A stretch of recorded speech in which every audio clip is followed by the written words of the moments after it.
The screen of my phone lit up late the other night, cutting through the darkness of my bedroom. It was a message from a girl I used to know, someone I had not spoken to in nearly 3 years. We were never particularly close, just satellites orbiting the same social circles, so seeing her name pop up felt strange. My thumb hovered over the notification. Usually, a message out of the blue like this means one of two things. Someone is getting married, or someone is in trouble. It was the latter. She was asking to borrow money. And not $5 for a coffee, but a significant amount. I hesitated. It is an awkward position to be in, right?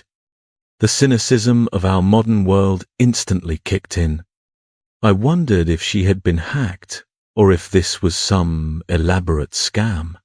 But as I read the walls of text that followed, the desperation bled through the screen. Her father had heart disease, a ticking time bomb in his chest that had finally gone off. He needed emergency surgery immediately.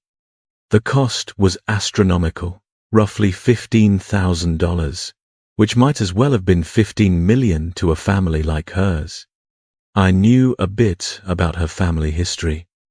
It was the kind of story you hear too often. Her parents had a volatile relationship, a marriage held together not by romance, but by the stubborn refusal to let go. Her dad was a blue-collar guy, a construction worker who worked hard but drank harder. Every Friday, he would come home smelling of cheap beer and drywall dust, and the house would erupt. For 20 years, her childhood soundtrack was the noise of slammed doors and shouting matches. Her mother was bitter, worn down by a life that did not go according to plan. She used to scream terrible things at him, telling him he was useless, that he should just disappear. She would tell her daughter, "Look at your father. If you do not want to end up like this, you better study hard and get out of this town." But then, the heart attack happened. The girl told me that in the sterile silence of the hospital room, everything shifted. The mother, who had spent decades acting like a drill sergeant, suddenly crumbled. The woman who used to wish her husband would disappear was now the only one fighting to keep him here. She sat by his bedside day and night, looking frail and terrified. She was spoon-feeding him, whispering encouragement, terrified that the person she had spent a lifetime fighting with might actually lose the battle. Watching this, my friend felt a wave of confusion. She had spent her whole life thinking their marriage was a prison. She thought love meant perfect compatibility, Instagram vacations, and zero conflict. She used to look at them and think, just get a divorce already. But seeing her mother wipe her father's face with such tenderness, she realized she was witnessing a depth of commitment she had never understood. It was messy, yes. It was imperfect, but it was real. However, love does not pay the hospital bills. My friend had just graduated college. She was standing at the edge of the so-called real world, holding a degree but no job, carrying the weight of student loans and the pressure of the American dream that felt more like a hallucination. Her parents had drained their savings to put her through school. They had nothing left. Zero. And now, facing a life or death situation, she had to come up with $15,000 in a matter of days. She described the feeling of hitting rock bottom. She started calling relatives, the people who share your blood and your last name. You would expect them to step up, right? But one by one, they ghosted her. They saw her number and let it go to voicemail.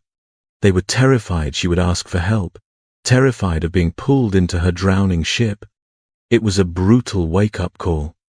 The people who clinked glasses at family reunions were suddenly strangers.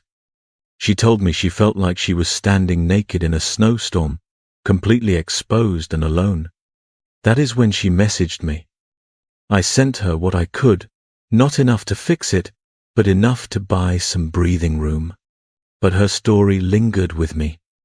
It kept me up that night, staring at the ceiling, thinking about how quickly the ground can fall out from under us. It reminded me of another friend of mine, a guy I grew up with back in the day. Let's call him Mike. Mike's story was different, but the pain was the same. His parents divorced when he was 17. It was not a clean break. It was a detonation. His dad did not just leave the marriage. He left the state, vanished into thin air, leaving Mike and his mum with nothing. No child support, no birthday cards, just silence. Mike's mum was a warrior. She ran a small diner, working 16-hour days on her feet, smelling of grease and coffee, just to keep the lights on.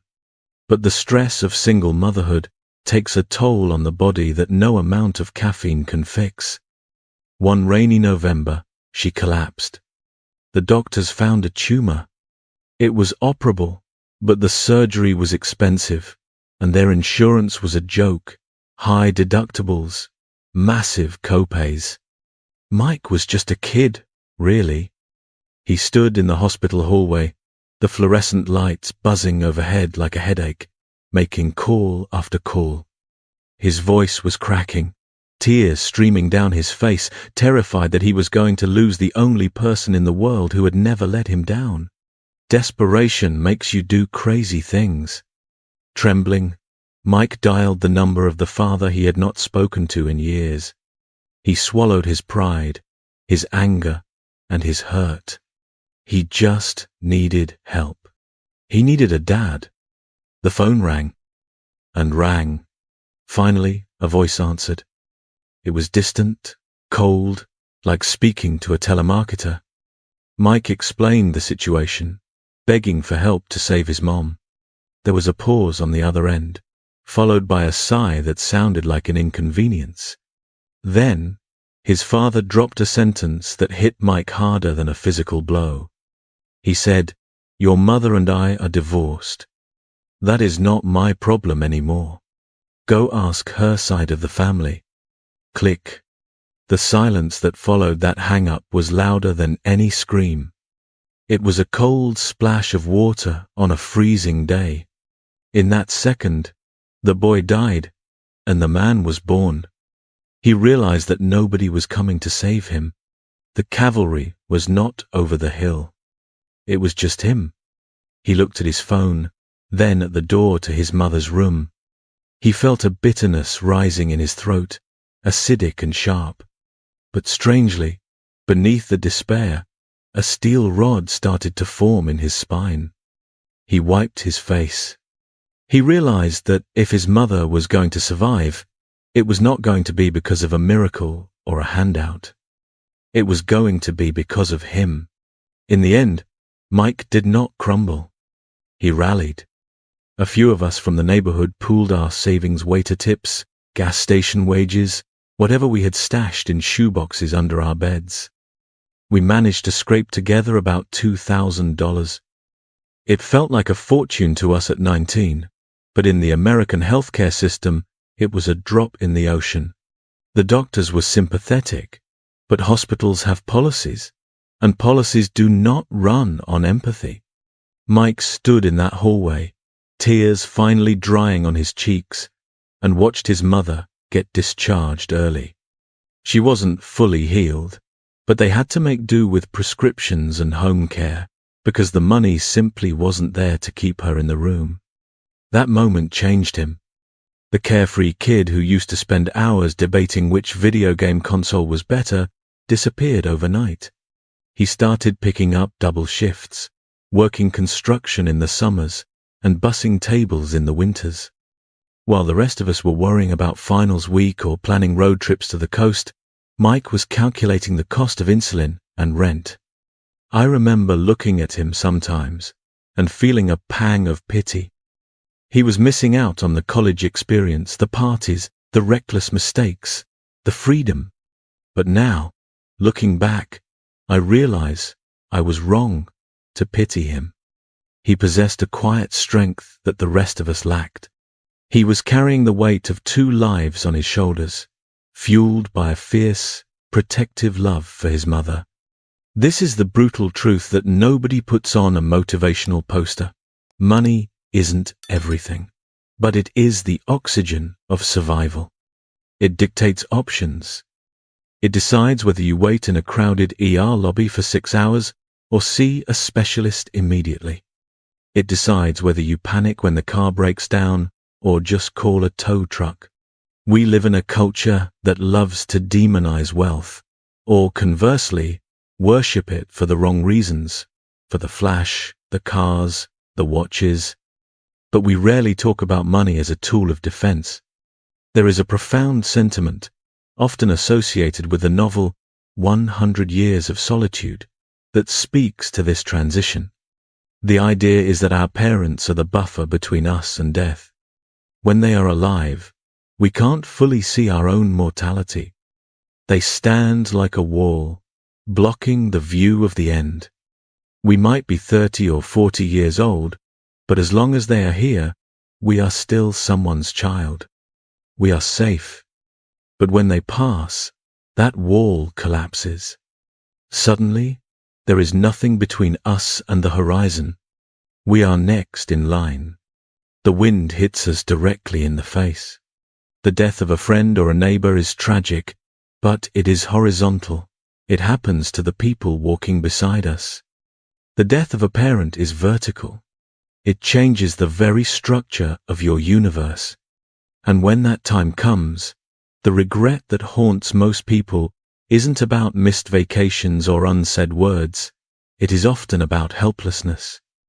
The feeling that you could have made their final years more comfortable if only you had the resources. I think about us, millennials, Gen Z, often labeled as the burnout generation. We are anxious. We are tired. We spent our teenage years rolling our eyes at our parents, desperate to lock our bedroom doors and be left alone. Then we enter the workforce and we learn to be patient with rude customers and demanding bosses. We give our best polite smiles to strangers, yet we often save our impatience and irritability for the people who raised us. We assume they will always be there. We think we have time, but time is a thief that never gets caught. So, here is the hard pill to swallow, spoken not as a lecture, but as a reminder from a friend sitting across the fire. Do not wait until the crisis hits to get your house in order. When you are young, it is easy to be lazy, to say, I'll start saving next year, or I'll build my career eventually. But you need to build your capacity now. You need to become competent and financially stable, not to buy a yacht, but to build a shield. You want to be the person who can say, I got this, when life throws a brick at your family. You don't want to be the one standing in a hospital hallway making frantic phone calls to people who won't pick up. And it is not just about the money. It is about the proactive care that money and time allow. It means forcing your stubborn dad to go to the doctor for that checkup he has been avoiding for 5 years. It means helping them buy better food, getting them a gym membership, or just taking the time to walk with them. I have a mentor, an older guy who has done well for himself. He is what you would call financially free. When his father passed away last year, he told me something I will never forget. He said, "The grief is heavy, and I miss him every day. But I have 0 regrets. When he got sick, I could hire the best home care. I could take time off work to sit by his bed for weeks without worrying about losing my job. I bought his peace of mind. That is the goal. That is the why behind the hustle. We will never truly understand the weight of gravity until we have to carry it ourselves. Our parents spent decades shielding us from the harshness of the world. As we grow up, the roles must reverse. We have to become the shield. We have to become the wall. So, let this be your wake-up call. Not a panic attack, but a gentle nudge. Work on yourself. Build your resources. Strengthen your mind and your bank account so that when the people you love need a rock, you don't crumble into sand. The best way to honor the people who raised you is to show them that they raised a survivor, someone who can stand tall when the storm comes.